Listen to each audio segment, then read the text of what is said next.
महाभारत के युद्ध में हमें कई महावीर योद्धाओं के बारे में पता चलता है, परंतु ऐसे योद्धा बहुत ही कम होते हैं जिनकी वीरता का सम्मान शत्रुओं ने भी किया हो और जिनकी युद्ध करने की कला की तारीफ स्वयं भगवान श्री कृष्ण ने की हो।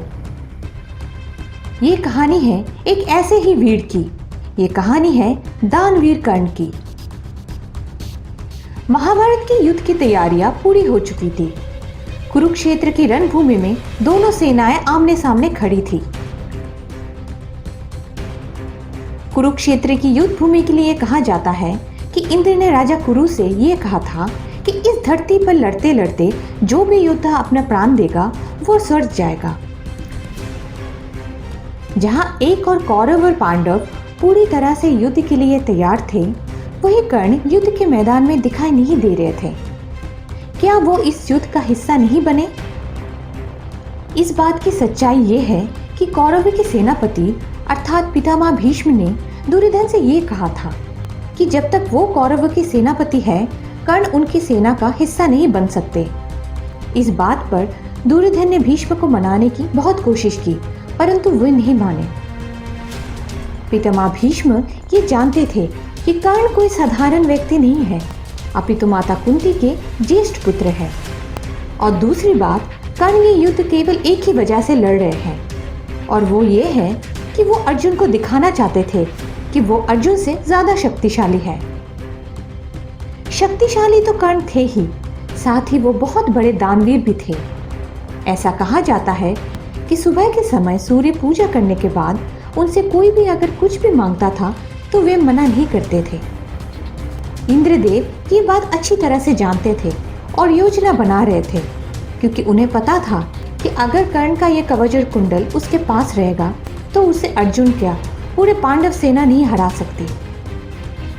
इस बारे में सूर्यदेव ने कर्ण को चेतावनी देते हुए कहा था कि तुम मेरी पूजा मत करना, क्योंकि अगर तुम मेरी पूजा नहीं करोगे तो इंद्रदेव तुमसे कुछ भी मांग नहीं पाएंगे। जिसके जवाब में कर्ण ने कहा, नहीं, मैं पूजा करना नहीं छोड़ सकता और ना ही दान देना। उसके बाद एक दिन पूजा करने के पश्चात अर्जुन के असली पिता इंद्रदेव ब्राह्मण के रूप में कर्ण के पास आए और उनसे दान में उनका कवच और कुंडल मांगे।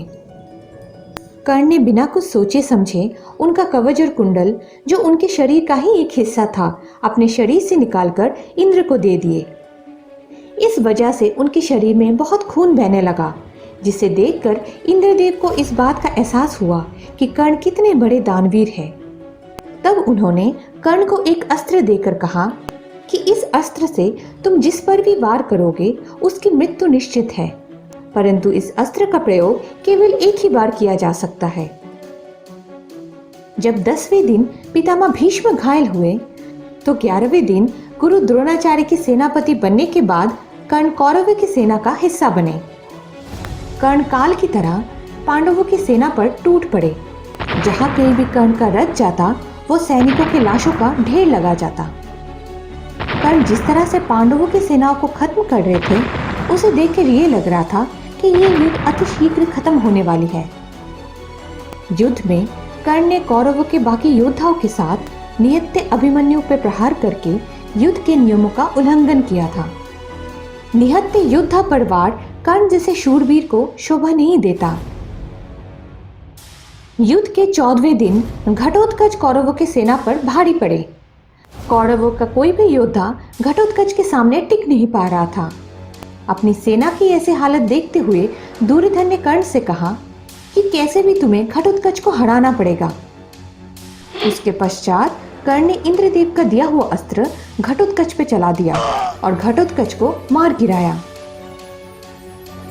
घटोत्कच की मृत्यु से कृष्ण दुखी तो थे, परंतु उन्हें इस बात से राहत मिली कि कर्ण ने आखिर में इंद्र का दिया दिव्य अस्त्र का उपयोग कर लिया।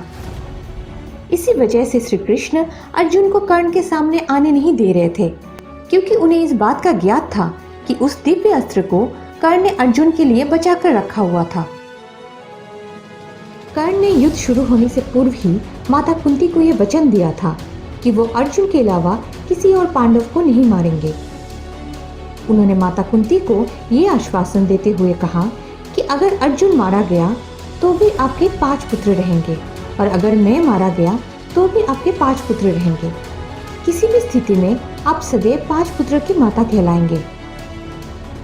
युद्ध के 16वां दिन कर्ण और अर्जुन आमने सामने थे। दोनों ने एक दूसरे के साथ वीरों की तरह युद्ध किया, परंतु सूर्यास्त होने की वजह से युद्ध समाप्त करना पड़ा। अगले दिन जब युद्ध शुरू हुआ तो कर्ण और अर्जुन एक दूसरे के आमने सामने थे। मानो ऐसा प्रतीत हो रहा था कि ये युद्ध भयंकर होने वाली है। दोनों ने अपने दिव्य अस्त्र चलाने शुरू किए। अर्जुन एक बाण छोड़ता था तो कर्ण का रथ 10 मीटर पीछे चला गया। जब इसके जवाब में कर्ण ने एक तीर चलाया तो अर्जुन का रथ 1 इंच पीछे गया।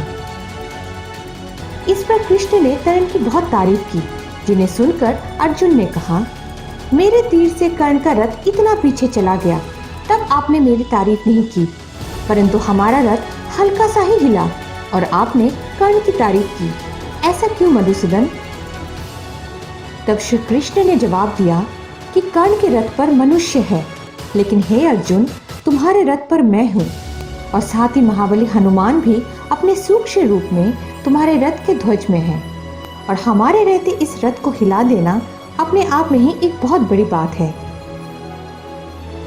कर्ण और अर्जुन का युद्ध देखकर सेनाएं युद्ध करना भूल गई थी। सभी की नजर अर्जुन और कर्ण पे ही थी।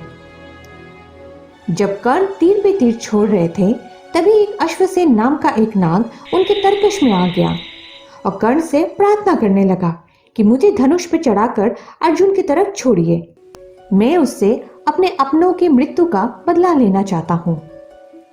इस पर कर्ण ने कहा कि ये केवल उसके और अर्जुन के बीच की लड़ाई है, वो इसमें किसी और की मदद नहीं लेगा।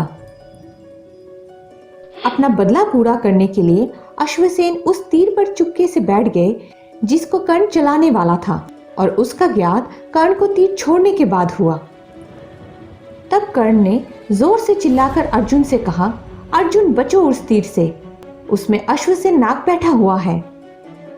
तभी श्री कृष्ण ने अपने माया से अर्जुन के रथ का पहिया जमीन में धंसा दिया, जिसकी वजह से वो तीर अर्जुन के मुकुट पे लगा। अगर श्री कृष्ण एक पल की भी देर करते तो अर्जुन की मृत्यु उसी समय निश्चित थी। उसके बाद कर्ण ने सोचा कि वो अब मंत्र पढ़ के ऐसे अस्त्रों का उपयोग करेगा जिसे अर्जुन को जल्दी खत्म किया जा सके, परंतु वो उस अस्त्र को बुलाने का मंत्र भूल गया और याद आया गुरु परशुराम का श्राप। गुरु परशुराम ने कर्ण को श्राप दिया था ये कह के कि जब तुझे मेरे ज्ञान की सबसे ज्यादा जरूरत होगी तभी वो तेरे काम नहीं आएगी। कर्ण दूसरा तीर चलाने ही वाले थे कि उनके रथ का पहिया जमीन में धंस गया। ये भी एक श्राप के कारण हुआ, वही श्राप जो धरती माँ ने उन्हें एक छोटी लड़की की मदद करने के लिए दिया था, जिसके लिए उन्होंने मिट्टी से घी निकाला था। कर्ण अपना धनुष और बाण रथ पे छोड़ के रथ के नीचे उतरे और रथ के पहियों को जमीन से निकालने लगे कि तभी श्री कृष्ण ने अर्जुन से कहा कि यही सटीक समय है, उठाओ अपना धनुष और बाण और खत्म कर दो कर्ण को। परंतु कर्ण को निहत्था देख अर्जुन ने उस पर बाण चलाने से मना कर दिया।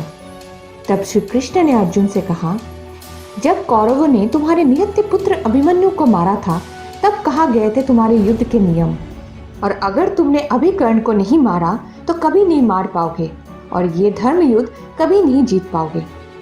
मैं स्वयं तुम्हें कह रहा हूँ, यही मौका है। अर्जुन ने कृष्ण की बात को मानते हुए निहत्थे कर्ण पे वार चला दिया, और वो भी तब जब कर्ण का सारा ध्यान पहिए पे था। यहाँ कर्ण का एक और श्राप पूरा हुआ, जहाँ उन्होंने एक गाय के बछड़े को जंगल में जानवर समझ के मार डाला था। तब उसी गाय के स्वामी ने कर्ण को श्राप दिया था कि तू भी ऐसे ही मारा जाएगा और ऐसे ही असहाय होगा। इससे तो यही साबित होता है कि हमारा कर्म हमारा साथ कभी नहीं छोड़ता। कर्म अच्छे हो या बुरे, उनका फल जरूर मिलता है। कर्ण के मौत से दुर्योधन बहुत दुखी था। दुखी तो पांडवों में भी कोई थी, माता कुंती। जब सभी पांडवों ने उनसे इसकी वजह पूछी तो कुंती ने उन्हें बताया कि कर्ण उनका ज्येष्ठ भ्राता था। इस बात से पांडव बहुत दुखी हो गए और क्रोधित भी कि क्यों उनसे इतनी बड़ी सच्चाई छुपाई गई। युधिष्ठिर ने तो अपनी माता कुंती को इस बात को छुपाने के लिए श्राप तक दे दिया कि अब से कोई भी औरत अपने अंदर कोई भी बात छुपा के नहीं रख पाएगी। कर्ण की मृत्यु के बाद एक और बहस छिड़ गई। पांडव बोले कि कर्ण हमारा ज्येष्ठ भ्राता था, हम करेंगे उनकी अंतिम संस्कार। उधर दुर्योधन ने कहा, जब तुमने कभी भाई का धर्म नहीं निभाया तो यह अधिकार भी तुम्हारा नहीं, मेरे मित्र का अंतिम संस्कार मैं करूंगा। तब श्री कृष्ण ने पांडवों को समझाया कि कर्ण पे उनसे ज्यादा हक दुर्योधन और उसकी दोस्ती का है, इसलिए कर्ण का अंतिम संस्कार भी दुर्योधन को ही करना चाहिए। ऐसा कहा जाता है कि कुरुक्षेत्र का युद्ध समाप्त होने के बाद कृष्ण ने अर्जुन के नीचे उतरने तक रथ से उतरने से इनकार कर दिया। अंत में जब कृष्ण रथ से उतरे तब रथ में आग लग गई और क्षण में राख हो गया। तब श्री कृष्ण अर्जुन से बोले, हे अर्जुन, तुम्हारा रथ बहुत पहले ही कर्ण द्वारा नष्ट हो चुका था। ये मैं ही था जो युद्ध की समाप्ति तक इसकी रक्षा कर रहा था। कर्ण का शरीर भले ही जलकर राख हो गया हो, परंतु कर्ण आज भी हमारे बीच जिंदा है और आने वाली सदियों तक उनकी बहादुरी चरित्र और दानवीरता के किस्से लिखे, पढ़े और सुनाए जाएंगे, क्योंकि कर्ण जैसे महारथी कई सदियों में एक ही बार पैदा होते हैं। इंडियन माइथोलॉजिकल टेल्स में ये थी महावीर कर्ण की कहानी। हमें आशा है कि आपको ये वीडियो अच्छी लगी। पसंद आया तो वीडियो को लाइक ज़रूर करें और सब्सक्राइब करें हमारे चैनल को। धन्यवाद।